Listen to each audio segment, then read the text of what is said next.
Hello! We haven't done a garden tour in a while, so I thought I'd show everybody how everything's doing. It's mid-August in zone 7A, kind of 7A, 6B borderline, and I'm growing in straw bales in Yerington, Nevada. So the straw bales are all doing very well. Everything in them is growing very well now. It took them a while to kind of get going, but they are working very well for me now, and next year we will have very good soil to put in some raised beds. So our sunflowers have died off. We're just waiting for them to completely dry. Some of them are still doing well. Some of them are starting to droop, and the seeds inside are drying so that we can save them for next year. The ground cherry plant is crazy. The kids just picked an entire solo cup, plus all of they were eating during that time. Here's the second solo cup. This one's half filled. Our zucchini's doing well. It's vertically growing, so as it grows, we stake it up, and the bottom leaves are all useless after it's grown up, so you just trim them up, keep growing, and they'll just grow upright rather than taking up a bunch of room. So this one's a golden zucchini, and it's doing well. I've been harvesting some, getting my fall crops in, which means succession planting some of the stuff. So we have some zucchini here. When that gets big enough, I'll pick out one that's doing better, and I'll pick the other one off. And there's two in here that are coming up. So this will get us, zucchini plants will only grow for so long. So once they're done growing, these ones will be ready, and they will keep us going through the fall. My bush bean plant is producing and doing very well. We have some new bush beans coming up here. Another zucchini. I just ripped out a zucchini here that was kind of being taken over with aphids and ants and a bunch of different stuff. So I picked it out, threw it in the trash can because you don't want that to go into your compost pile. And I already have two more zucchinis coming up, so I might plant a crookneck or something else here. But same thing, this one's been growing for a little bit longer than the one at the end, but they just grow up the trellis, and I've tied them up, trimming everything on the bottom. Gives them plenty of sunshine, allowing the bees to get in there and allowing a lot of airflow. So our Three Sisters growing down here is doing very well. The Three Sisters is the corn. The beans grow up the corn stalks, and in this case, the watermelon provides ground cover. I have some other melons down there, a cucamelon at the end. So we got a whole bunch, and they are all growing in different times, which is great because I was worried about having too many of the same size. So we have a softball, a little bit bigger, and big boys up here. You can see how big that one actually is.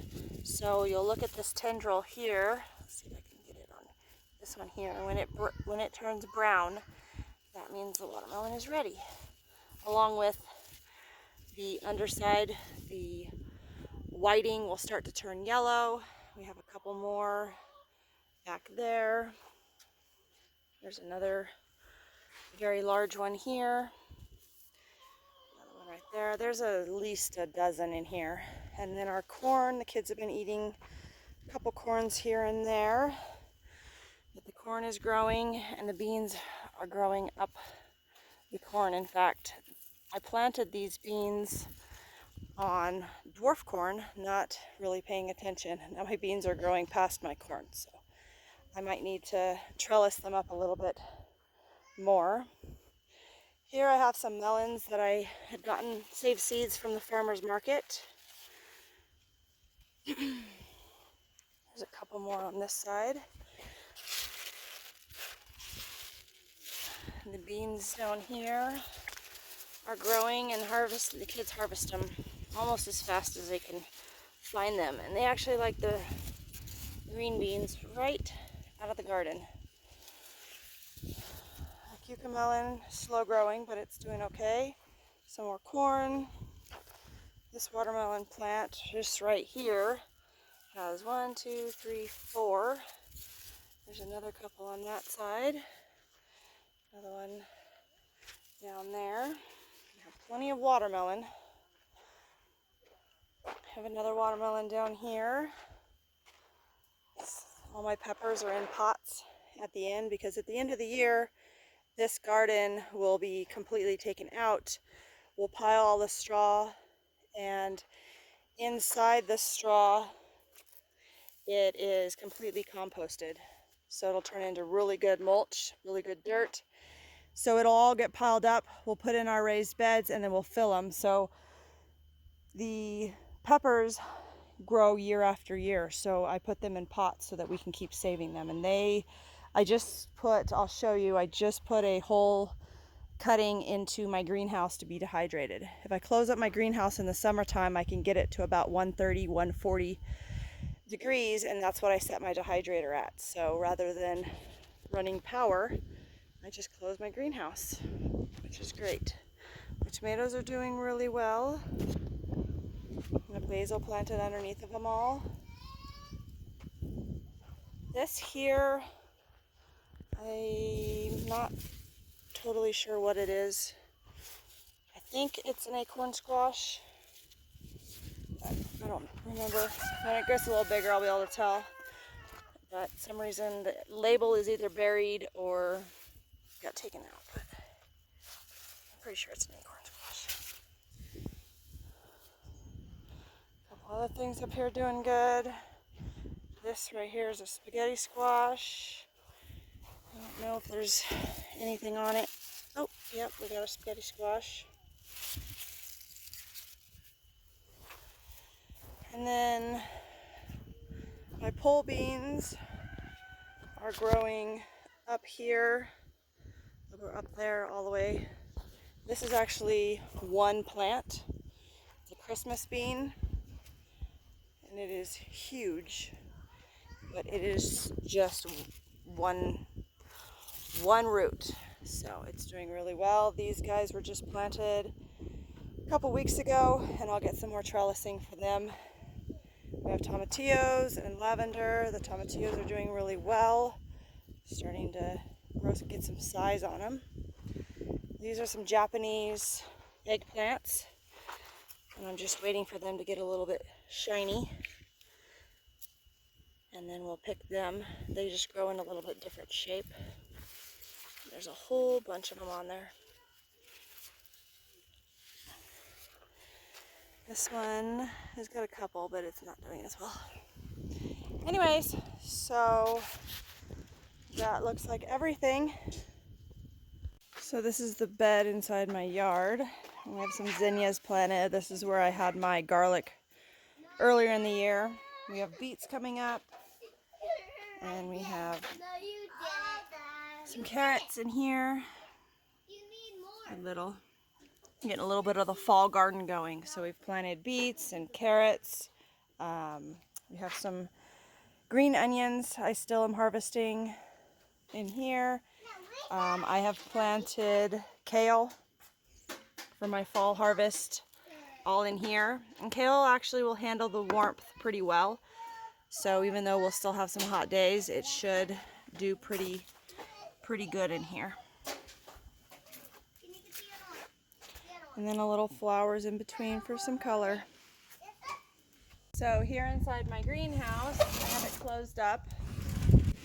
It is a whopping 131 degrees, but we have some peppers being dehydrated. It smells delicious in here. They've only been out here for, maybe 2 hours, and they're already showing signs of dehydration, so they're doing very well. Although they usually leave them in here for 36, 48 hours, and they will be all dried. And I'll show you the rest of what I do for the peppers, and I make them into powder. Delicious in chilies and all kinds of recipes all year long. So once I dehydrate the peppers out in the greenhouse, you can also dehydrate them in a dehydrator. 200 degrees in the oven works well. Once I cut the tops off, cut them in half, and then get them dehydrated. Then once they're really dry, then you can put them into a powder right away. Or the nice thing about the greenhouse is I can do a small batch and not feel like I'm wasting any power. As before, when I did them, I always made sure that I had a full batch. So now I could just dehydrate a tray or two at a time and then keep them all, and then I grind them into a powder. So you can hear how dry they are. Then I grind them into a powder just in my blender. So this is a batch, my first batch I did. We also stuff them, eat them straight from the garden. So not all my peppers go to powder, but so this is what we've done this year. This needs to be ground, and then I have a batch out in the greenhouse.